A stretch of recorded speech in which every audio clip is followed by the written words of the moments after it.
সেই ছড়াটার কথা মনে আছে? শিব ঠাকুরের আপন দেশে আইন কানুন সর্বনেশে। ঠিক এই মুহূর্তে এই রাজ্যের অবস্থাটা দেখলে এই ছড়ার লাইনগুলো খুব মনে পড়ে। সত্যি সর্বনেশে আইন কানুন। ভাবুন, মেদিনীপুরের মেডিকেল কলেজে যে ভয়াবহ ঘটনা, প্রসূতি মৃত্যু, আরো কয়েকজনের মৃত্যুর সাথে পাঞ্জা লড়া, আমরা জানতে পেরেছিলাম যে এই ঘটনার পিছনে প্রধানত যেটা দায়ী সেটা হচ্ছে যেভাবে স্যালাইন সরবরাহ করা হয়েছিল। যে সংস্থাটা স্যালাইন সরবরাহ করেছিল তারা বেশ কিছুদিন আগেই কালো তালিকাভুক্ত হয়ে গেছিল। তৎসত্ত্বেও তারা কিভাবে এই ধরনের স্যালাইন সরবরাহ করতে পারলো, কিভাবে হাসপাতালের মধ্যে, সরকারি হাসপাতালে তাদের যাতায়াত অব্যাহত রইল, সেটাই তো প্রধান প্রশ্ন হওয়ার কথা ছিল। অথচ আমরা দেখলাম তদন্তের অভিমুখটা ঘুরে গেল। যে আশঙ্কাটা আমরা করেছিলাম গতকাল এই অনুষ্ঠান থেকেই আমি বলেছিলাম, তদন্তের অভিমুখ ক্রমশ ঘুরিয়ে দেওয়া হচ্ছে এইভাবে যে গোটা ঘটনাটা ঘটেছে আসলে চিকিৎসকদের গাফিলতির জন্য। আজকে বেশ কয়েকটা খবরের কাগজে রিপোর্ট পড়ছিলাম, তাতেও দেখছিলাম যে ময়নাতদন্ত রিপোর্ট, মৃতার ময়নাতদন্ত রিপোর্ট যা বেরিয়েছে তা থেকেও অধিকাংশ চিকিৎসকদের মতামত হচ্ছে এটা ওই যে স্যালাইন ব্যবহার করা হয়েছে তার প্রতিক্রিয়াতেই হওয়ার সম্ভাবনা সবচেয়ে বেশি। কিন্তু চিকিৎসকদের মতামত যাই হোক না কেন, আমাদের রাজ্যের প্রশাসনের মত তো একেবারে অন্য না। তারা তো গোটা বিষয়টাকে অন্যভাবে ভাববে বলেই ঠিক করেছে, এবং সেই জন্যই তারা ঠিক করে রেখেছিল মাত্র কয়েক মাস আগে আরজিকর কাণ্ডে চিকিৎসকরা যেরকম ভাবে অস্বস্তিতে ফেলেছিল রাজ্যের শাসক দলকে, যেভাবে একটা অংশের মানুষ প্রতিবাদের রাস্তায় নেমে এসেছিল, যেভাবে বলেছিল, উচ্চারিত হয়েছিল সর্বস্তরে যে হাসপাতালকে দুর্নীতিমুক্ত করতে হবে। গোটা হাসপাতাল চত্বর জুড়ে মানুষের চিকিৎসা সংক্রান্ত যে বিষয়গুলোকে কেন্দ্র করে এক শ্রেণীর দালাল চক্র তৈরি হয়েছে, যারা কোটি কোটি টাকার কারবার করছে, তার বিরুদ্ধে রুখে দাঁড়াতে হবে। আর সেই অস্বস্তি কাটাতে এবার এটাকে হাতিয়ার করতে চাইছে কি রাজ্যের শাসক দল? আমাদের তো সেই রকমই মনে হচ্ছে। গোটা বিষয়টা যেভাবে এগোলো, যেভাবে তদন্তের নামে তড়িঘড়ি বেশ কিছু চিকিৎসককে সাসপেন্ড করা হলো, তাতে পরিষ্কার শাসক দল এটাকে হাতিয়ার করতে চাইছে। চিকিৎসকদের ভয় পাইয়ে দেওয়ার কৌশল হিসেবে এটা ব্যবহৃত হচ্ছে। অন্তত যেভাবে গোটা বিষয়টা এগোচ্ছে তাতে আমাদের তাই মনে হচ্ছে। এর আগেও আমরা আলোচনা করেছি, দেখেছি শিক্ষাক্ষেত্রে এক ব্যাপক অরাজক অবস্থা তৈরি হয়েছে। দুর্নীতি, সর্বস্তরে দুর্নীতি। শিক্ষাক্ষেত্রে শিক্ষা দপ্তর চাকরি দিয়েছে ঘুষ নিয়ে, প্রমাণিত হয়ে গেছে। মানে নতুন করে প্রমাণের অপেক্ষা রাখে না। সুপ্রিম কোর্টের বিচারকরা বলছে আসল নকল চিহ্নিত করা যাচ্ছে না, আপনারা প্রমাণ দিন কে আসল কে নকল। সরকার এখনো যথার্থ প্রমাণ দিতে পারেনি, অথচ বর্ষামুখ, আক্রমণের বর্ষামুখ ঘুরিয়ে দেওয়ার প্রয়াস শুরু হয়েছে। বলা হয়েছে যারা মামলা করেছিলেন, এক্ষেত্রে বিকাশ রঞ্জন ভট্টাচার্য এবং তার সহযোগীরা যারা এসএসসির বিরুদ্ধে মামলাটা করেছিলেন, তাদের বিরুদ্ধেই সমস্ত অভিযোগের তীর ঘুরিয়ে দেওয়ার চেষ্টা করা হচ্ছে। বলা হচ্ছে যে এদের জন্যই এতগুলো ছেলেপিলে চাকরি বাতিল হবার মুখে এসে দাঁড়িয়েছে। কি চমৎকার না? মামলাটা না হলে এসএসসিতে এত বড় দুর্নীতি জানা যেত না। অন্যদিকে ভাবুন, মেদিনীপুর মেডিকেল কলেজে যে ঘটনা ঘটেছে সেটাকে হাতিয়ার করে যদি ডাক্তারদের একটা বার্তা দেওয়া যায়, ভয় পাইয়ে দেওয়ার বার্তা, তাহলে এই আন্দোলন যে বিষয়টা তারা করেছিলেন গত কয়েক মাস ধরে, যে প্রতিবাদের স্বর তারা চড়িয়েছিলেন, সেটা কমিয়ে দেওয়া যাবে, তাদের চাপে রাখা যাবে। তাই গোটা বিষয়টা অন্যদিকে ঘুরিয়ে দেওয়ার চেষ্টা ভারী চমৎকার। আমরা দেখে যাচ্ছি শাসক কতটা বেয়ারা হতে পারে। আর অন্যদিকে আমরা দেখেছি তো ঠিক এই মুহূর্তে আজকেই আমার অনুষ্ঠানে তেমন একজন থাকবেন মানবাধিকার আন্দোলনের সাথে যুক্ত। সেই সংগঠনটিকে এবার বইমেলায় অংশগ্রহণ করতে দেওয়া হয়নি, একেবারে গাজোয়ারি করে বলা হয়েছে এপিডিআর এর কোনো স্টল দেওয়া যাবে না। তার কারণ তারা নাকি কোনো প্রকাশনী সংস্থাই নয়, অথচ এর আগে প্রতিটা বইমেলায় তারা স্টল পেয়েছে, এবারই পাবে না। কারণ ওই যে প্রতিবাদ, আরজিকর কাণ্ডে প্রতিবাদে সামিল হয়েছিলেন মানবাধিকার আন্দোলনের কর্মীরা, তারা মানুষকে সচেতন করেছেন। ফলে প্রতিবাদীদের বার্তা দেওয়ার বিষয়টা সর্বত্র ছড়িয়ে দেওয়া হচ্ছে।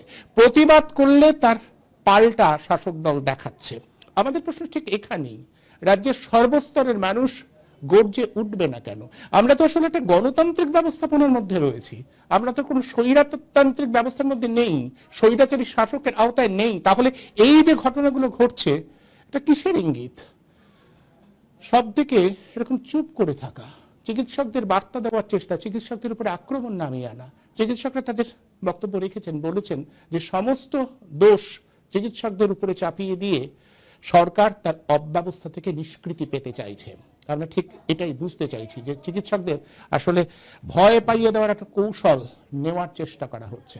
এই কৌশলটা আমাদের চিনতে হবে, বুঝতে হবে। কারণ এরা যে শাসক যেভাবে ক্রমাগত মানুষের উপর আক্রমণ নামাচ্ছে, তাতে তার পাল্টা প্রতিক্রিয়া হওয়াটা খুব জরুরি, সাধারণ মানুষকে সচেতন করাটা খুব জরুরি। আসুন এই বিষয়টা একটু আলোচনা করি। কিভাবে একটা বার্তা তৈরি করা হচ্ছে চিকিৎসকদের জন্য, ভয় পাইয়ে দেওয়ার বার্তা। চিকিৎসকরা কি সত্যি এটাকে মোকাবিলা করতে পারবেন? একত্রিত হয়ে সাধারণ মানুষ তাদের পাশে থাকবে?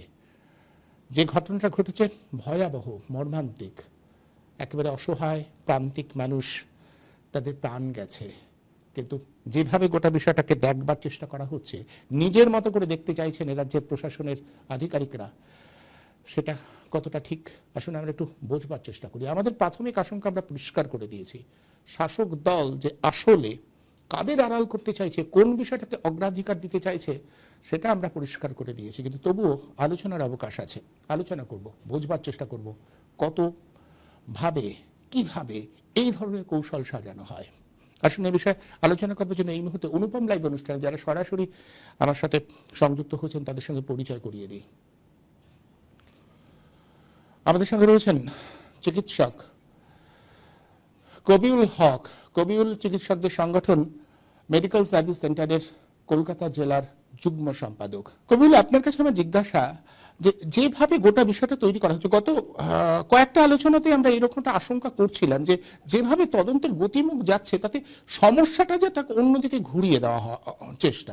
এবং আমাদের আশঙ্কা কবিউল, যে আসলে এটাকে সামনে রেখে একটা হাতিয়ার করা হলো, চিকিৎসকদের ভয় পাইয়ে দেবার, চিকিৎসকদের সন্ত্রস্ত করে তুলবার একটা হাতিয়ার এটাকে করা হলো। আপনার কি মনে হচ্ছে? অনুপম বাবু, আপনি একদমই মুখবন্ধে যেটা বলেছিলেন একদমই সঠিক। সেটা হচ্ছে যেভাবে প্রসূতি মায়ের মৃত্যু এবং গুরুতর অসুস্থ অবস্থায় আরো 3জন ভর্তি আছেন পিজি হাসপাতালে, তাদের যে কোনো সময় প্রাণ সংশয় দেখা দিতে পারে। কিন্তু এটা ঘটলো কেন? প্রথম প্রশ্নটা কিন্তু সেখানেই। ঘটার কারণ যখন আমরা পর্যবেক্ষণ করেছি ডাক্তাররা, তারপরে সিদ্ধান্তে উপনীত হয়েছি। শুধু তো মেদিনীপুর মেডিকেল কলেজ নয়, রাজ্যের বিভিন্ন মেডিকেল কলেজ, বিভিন্ন হাসপাতালে দেখা যাচ্ছে বিশেষ ধরনের ওষুধ, বিশেষ ধরনের স্যালাইন, বিশেষ ধরনের ইনজেকশন দেওয়ার পরে কিন্তু কারো কারো দেহে প্রতিক্রিয়া হচ্ছে। এবার মুখ্যমন্ত্রী আজকে প্রেস কনফারেন্সে বলেছেন সবার দেহে তো হচ্ছে না, তাহলে তো এটা হয় না, তাহলে হয়তো কিছু প্রবলেম নেই, এরকম উনি একটা ভঙ্গিমা দেওয়ার চেষ্টা করেছেন। আমি মুখ্যমন্ত্রীকেও বলতে চাই যে মেডিকেল সায়েন্সটা কিন্তু ওরকম নয়। 650 কোটি মানুষ যে পৃথিবীতে আছেন, তাদের প্রত্যেকের দেহে যে একই রকম বিক্রিয়া হবে এরকমটা নয়। সর্বোপরি যে প্রত্যেকটা স্যালাইনের বোতলই যে খারাপ সেটা নাও হতে পারে, কিন্তু একটা ঘটনাও যদি ঘটে স্যালাইনের জন্য, তাহলে তার দায়িত্ব স্বাস্থ্য দপ্তরেরই। যখন কর্ণাটক গভর্নমেন্ট বলল গত মার্চ মাসের 22 তারিখে এটাকে ব্ল্যাকলিস্ট করার জন্য আবেদন করা হলো, তখন সেন্ট্রাল ড্রাগ কন্ট্রোল ব্যুরো এবং রাজ্যের ড্রাগ কন্ট্রোলকে বলা হলো যে এইটার মধ্যে প্রবলেম হচ্ছে, এটা বিষক্রিয়া হচ্ছে, এটার মধ্যে একটা অ্যালার্জিক রিয়াকশন হচ্ছে। তার পরবর্তীতে ডিসেম্বর মাসের 10 তারিখে বলা হলো যে সমস্ত প্রোডাকশন বন্ধ, পশ্চিমবঙ্গ ফার্মাসিউটিক্যালস লিমিটেড। আমি জানি না তার সাথে শাসক দলের কি দহরম মহরম আছে, নিশ্চয়ই আছে। আজকে সমস্ত রাজনৈতিক যে দলগুলো আছে, বিশেষ করে শাসক দল, তাদের সাথে যে দহরম মহরম নেই পারি কাটমানি আসে। কিন্তু যখন 10ই ডিসেম্বর তারা প্রোডাকশন বন্ধ করলো, তারপরেও সরবরাহ, সাপ্লাই চেন কেন বন্ধ হলো না? স্টক, সেই স্টকটা কেন বন্ধ হলো না? তারা হঠাৎ করে দেখলাম 7ই জানুয়ারি একটা নোটিশ দিল যে পশ্চিমবঙ্গ ফার্মাসিউটিক্যাল লিমিটেডের রিঙ্গাল ল্যাকটেট ব্যবহার করা যাবে না। হতে পারে এটা ব্যাকডেটেড নোটিশ, হতে পারে 8 তারিখ 9 তারিখে ঘটনা ঘটার পরে নোটিশ, আমি জানি না, এই তর্কের অবকাশ নিশ্চয়ই আছে। কিন্তু তারপরে সমস্ত বিষয়, সমস্ত ইনজেকশন, স্যালাইন এগুলোকে তারা বন্ধ করলো, তড়িঘড়ি সমস্ত জায়গাতে নোটিশ। জি কর মেডিকেল কলেজে তো আরো বেশি, প্রায় 6 থেকে 7খানা ওষুধকে তারা ব্যান করলো হাসপাতালের মধ্যে। তারপরে হঠাৎ করে একটা ষড়যন্ত্র চলছিলই। তৃণমূলের রাজ্য সাধারণ সম্পাদক কুণাল ঘোষ, তার নাম আমি মুখে আনতে বাধ্য হচ্ছি, কিন্তু তার টুইট, সেই টুইটটাই যেন অভিমুখ নির্দেশ করে দিচ্ছে। সিআইডি তদন্ত হচ্ছে, সিআইডি তদন্তে ডাক্তারদেরকে বলির পাঠা করা হচ্ছে। কেন হচ্ছে? কারণ সফট টার্গেট, ডাক্তারদেরকে সহজে আক্রমণ করা যায় এবং নিজেদের দোষকে ঢাকতে এর দায় তো স্বাস্থ্য দপ্তরের। স্বাস্থ্য সচিবকে সাসপেন্ড করুক। আজকে 12জন ডাক্তারকে, 6জন জুনিয়র ডাক্তার, 6জন সিনিয়র ডাক্তারকে তারা বরখাস্ত করছে, সাসপেন্ড করছে। তাহলে স্বাস্থ্য সচিবের দায় বর্তায় না? একজন স্পেশাল সেক্রেটারি চৈতালি চক্রবর্তীকে সাসপেন্ড করেছেন, কিন্তু সেই স্বাস্থ্য সচিব এবং প্রধানত স্বাস্থ্যমন্ত্রী, তার উপরে দায় বর্তায় না? তাহলে ছিনিমিনি খেলছে মানুষ, সাধারণ মানুষের স্বাস্থ্য নিয়ে। আচ্ছা, এসএসকে মেডিকেল কলেজে প্রসূতি বিভাগে কাঁচি ভেঙে গেছিল, একটা রং করা কাঁচি, সেটা কাঁচিটা ভেঙে গেছিল। এর দায় কি স্বাস্থ্য দপ্তরে যারা চিকিৎসা দিচ্ছেন সেই ডাক্তার নার্সের? পরিকাঠামো যে ভেঙে পড়েছে, এর দায় কার? ডাক্তার নার্সের। আজকে নিয়োগ বন্ধ হয়ে গেছে, অ্যাসিস্ট্যান্ট প্রফেসর শিপ, তার জন্য দুর্নীতি, স্বজন পোষণ ছাড়া কোনো নিয়োগ হচ্ছে না। আজকে যে আরএমও পোস্টের কথা বলা হচ্ছে, সেই আরএমও পোস্ট অবলুপ্ত। তাহলে সমস্ত দায় ডাক্তার নার্সদের উপরে, স্বাস্থ্যকর্মীদের চালিয়ে দিয়ে, চাপিয়ে দিয়ে তাদেরকে বলির পাঠা করা হচ্ছে। এটা প্রতিহিংসা পরায়ণতা। আমরা বলেছিলাম জি কর মেডিকেল কলেজে যখন আন্দোলন হচ্ছিল, 5 মাস অতিক্রান্ত হয়ে যাওয়ার পরেও অভয়া বিচার হয়নি, অভয়া বিচার পায়নি। হয়তো অভয়া বা তিলোত্তমা নিশ্চয়ই জানতেন কোনো রকম এরকম ঘটনা, আমরা এখনো জানি না সেই খুন এবং ধর্ষণের মোটিভ কি, চক্রান্তটা কি হতে পারে। এরকম ওষুধ কেলেঙ্কারি তিনি জেনে ফেলেছিলেন। ফলে ডাক্তারদেরকে সব সময় থ্রেট কালচার, যে থ্রেট কালচারের কথা বলা হয়, এই থ্রেটের আবহেই রাখা হয়েছিল। হ্যাঁ, ডাক্তাররা জানতেন যে এই লিঙ্গাল ল্যাকটেট বা মানে অক্সিটোসিন এই সমস্ত ওষুধ দেওয়ার পরে প্রবলেম হচ্ছে। ডাক্তার মহলে একটা বক্তব্যই আছে, রিঙ্গাল ল্যাকটেট নয়, রাইগর ল্যাকটেট, কারণ ওই ওষুধটা দেওয়ার পরেই কাঁপুনি দিয়ে জ্বর আছে। আনঅফিসিয়ালি এই ওষুধটা বিভিন্ন মেডিকেল কলেজের সিনিয়ররা বন্ধ করে রেখেছেন বা বাইরে থেকে কেনানোর ব্যবস্থা করছেন, যাকে যেরকম ভাবে বলা যায়। অফিসিয়াল এটা দিয়ে জি কর মেডিকেল কলেজে এটা নিয়ে বলা হয়েছিল যে এটার মধ্যে প্রবলেম হচ্ছে, এটা নিয়ে স্যাম্পল সার্ভে হয়েছিল, তার রিপোর্ট সামনে আসেনি। যেটা বললাম, কর্ণাটক গভর্নমেন্ট বলেছিল একদম। মার্চ মাসে, তারপরেও কোন রকম তার রিপোর্ট এলো না, ল্যাবরেটরিতে কোনো নিয়োগ নেই, কিচ্ছু নেই, এই অবস্থায় রাজ্য সরকার চলছে। সেখানে যে অভিমুখটাকে যে ঘুরিয়ে দেওয়া হলো সফট টার্গেট ডাক্তার নার্সদের পিছনে, এটা প্রতিহিংসা পরায়ণতা। এবং নবান্ন থেকে মুখ্যমন্ত্রী যে বক্তব্য রেখেছেন, সেটা কিন্তু থ্রেট কালচারের নামান্তর। আমরা ডাক্তার সমাজ এবং আপামর জনগণ এর বিরুদ্ধে নিশ্চয়ই গর্জে উঠবো, আবার রাজপথে আন্দোলনে আমরা শানিত হব। তবে আপনার কাছে আমার জিজ্ঞাসা, যে ডাক্তারদের চিকিৎসকদের এই যে ভয় পাইয়ে দেওয়ার, এই যে সন্ত্রস্ত করে তোলার, চিকিৎসকদের মানসিকতা কি অন্যভাবে প্রভাবিত হবে, নাকি একটা অংশ সত্যি সত্যি ভয় পেয়ে যাবে, গুটিয়ে যাবে? শুধু তো চিকিৎসক নয়, খবর জনসাধারণকে একটা একদম। ভয়ের রাজনীতির মধ্যে নিয়ে যাওয়া। বাসুদেব বাবু যেটা আমরা যারা বললেন। প্রতিবাদী চিকিৎসক যারা আছি, বেঙ্গলে যারা আন্দোলনের সাথে যুক্ত হয়েছিল গত 4-5 মাস ধরে, সকলেই দেখেছেন। ফলে এত সহজে কিন্তু ভীত সন্ত্রস্ত হওয়ার জায়গা নয়।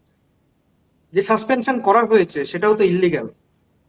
6জন জুনিয়র ডাক্তার, তাদের জুরিসডিকশন কিন্তু হেলথ ইউনিভার্সিটি বা ন্যাশনাল মেডিকেল কমিশন, সেখানে ছেড়ে স্বাস্থ্য দপ্তর থেকে তাদেরকে সাসপেন্ড করাটা কোনোভাবেই লিগ্যাল নয়। সেকেন্ডলি, আত্মপক্ষ সমর্থনের কোনো জায়গা ছিল না। উনি একদম। একটা জাজমেন্ট করে দিলেন নবান্ন সভাঘর থেকে।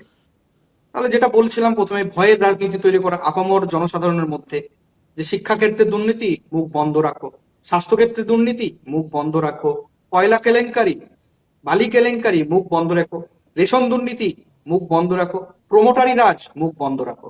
কিন্তু মানুষ তো সর্বংসহ নয়, আপামর জনসাধারণ নিশ্চয়ই পথে নামবে। আমরা ডাক্তারি সমাজ পথে নামছি, পথে নেমেছি। ইনফ্যাক্ট আজকে আশফাকুল্লাহ নাইয়ার বাড়িতে পুলিশ পাঠিয়েছে বিধাননগর কমিশনারেট থেকে। ঢিলছোড়া দূরত্বে তিনি থাকেন, হোস্টেলে থাকেন। তা সত্ত্বেও যেভাবে বাড়ি তছনছ করে এসছেন, এর বিরুদ্ধে কিন্তু আমরা আজকেই আন্দোলনে শানিত হয়েছি, আমরা ধ্বনিত হয়েছি। আন্দোলন থেমে থাকবে না। বাসুদেব বাবু যেটা বলছিলেন যে ডাক্তার রোগীর সম্পর্কের প্রশ্ন, হ্যাঁ, এটা আমরা যারা দায়িত্বশীল ডাক্তার এবং যারা দায়িত্বশীল ডাক্তারি সংগঠন করি আমাদের নিশ্চয়ই ভাবায়। কিন্তু এর পিছনে অনেকগুলো কারণ আছে, যেমন করে মৃত্যুর পিছনে কারণ আছে, যে এই মৃত্যুগুলো হয়ে গেল তার পিছনের কারণ হচ্ছে ডেফিনেটলি যে নিম্নমানের ওষুধ। সেরকমই ডাক্তার রোগীর যে সম্পর্ক তলানিতে ঠেকার কারণ হচ্ছে পরিকাঠামোগত গলদ। ডাক্তার পিছু রোগীর সংখ্যা কি, ডাক্তার পিছু নার্সের সংখ্যা কি, পেশেন্ট পিছু নার্সের সংখ্যা কি, পেশেন্ট পিছু ডাক্তারের সংখ্যা কি, তাদের ওয়ার্কলোড কি, এবং তার সাথে সাথে কি শেখানো হয়, এথিক্সের প্রশ্ন কি, মূল্যবোধের প্রশ্ন কি, এই প্রশ্ন কিন্তু ভাবাই। যে শাসক দলের ছাত্র সংগঠন যেভাবে র্যাগিং, থ্রেড কালচার মেডিকেল কলেজগুলোতে চালিয়ে যায়, সেটাও কিন্তু এর মধ্যে বর্তায়। আর একটা কি, এমএসভিপি কে সাসপেন্ড করা হলো, তাহলে এমএসভিপি তো সরকারের অংশ, মানে প্রশাসনের অংশ। স্পেশাল সেক্রেটারিকে সাসপেন্ড করা হলো, হায়ারার্কিতে তো স্বাস্থ্যমন্ত্রীও বর্তায়, তার দায়িত্ব বর্তায় না, তাহলে তারও তো নিজের পদত্যাগ করা উচিত। স্বাস্থ্য দপ্তরের যিনি প্রিন্সিপাল সেক্রেটারি, তারও তো পদত্যাগ করা উচিত, এই দায় বর্তায় না। তাহলে যে ভয়ের রাজনীতি, রাজনৈতিক প্রতিহিংসা, যে 5 মাস ধরে শাসক দল মনে করেছে তারা আন্দোলনের দ্বারা নাকাচ্চবানি খেয়েছে, কিন্তু একটা ন্যায়সঙ্গত আন্দোলন, রেপ এবং মার্ডারের মতো একটা ন্যক্কারজনক ঘটনার বিরুদ্ধে সাধারণ মানুষ যখন পথে নেমেছিল, তার পরবর্তীতে যখন আমরা দেখলাম তদন্তের নামে প্রহসন হলো, আর আজকে 48 ঘন্টার মধ্যে একটা তদন্ত হয়ে গেল, তা কি শাসক দলের যে মানে শাসকের যে বসংবদ সিআইডি তদন্ত করলো। আমরা তো বলেছিলাম যে বিচার বিভাগে তদন্ত হওয়া উচিত, কেউ যদি দোষ করে থাকে তার রেয়াত করা যাবে না। কিন্তু পশ্চিমবঙ্গ ফার্মাসিউটিক্যাল লিমিটেডস এর 14খানা ওষুধ গতকালকে সেন্ট্রাল মেডিকেল স্টোর বন্ধ করার পরেও তাতে অ্যান্টিবায়োটিক আছে, নানান ধরনের স্যালাইন আছে, ম্যানিটল আছে, এইগুলোকে তারা বন্ধ করলো, তার মানে তো নিশ্চয়ই এর মধ্যে প্রবলেম আছে। তারপরে বলির পাঠা করা হচ্ছে হাসপাতালের যারা ডাক্তার এবং পরবর্তীতে হয় না নিশ্চয়ই নার্সদেরকে, স্বাস্থ্যকর্মীদের নিয়ে আসবে। তাহলে এর বিরুদ্ধে কিন্তু আমরা ছেড়ে দেব না। আমরা আপামর জনসাধারণকে আপিল করছি, প্রত্যেকে তার নিজ নিজ জায়গায় প্রতিবাদ করুন। স্বৈরাচারী সরকার বেশি দিন টিকতে পারে না। আমরা নিশ্চয়ই গণতান্ত্রিক কাঠামোর মধ্যেই আমরা এর বিরুদ্ধে প্রতিবাদে শানিত হব, এবং আমরা সামগ্রিক মানুষকে, জনসাধারণকে বলছি এর বিরুদ্ধে আপনারা আসুন।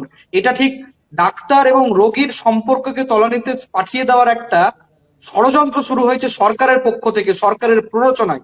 এই সরকার এবং শাসক দলকে এর মোকাবেলা আমরা করবই, এবং এই সরকার এবং শাসক দলকে তার যোগ্য জবাব আমরা দিতে প্রস্তুত আছি।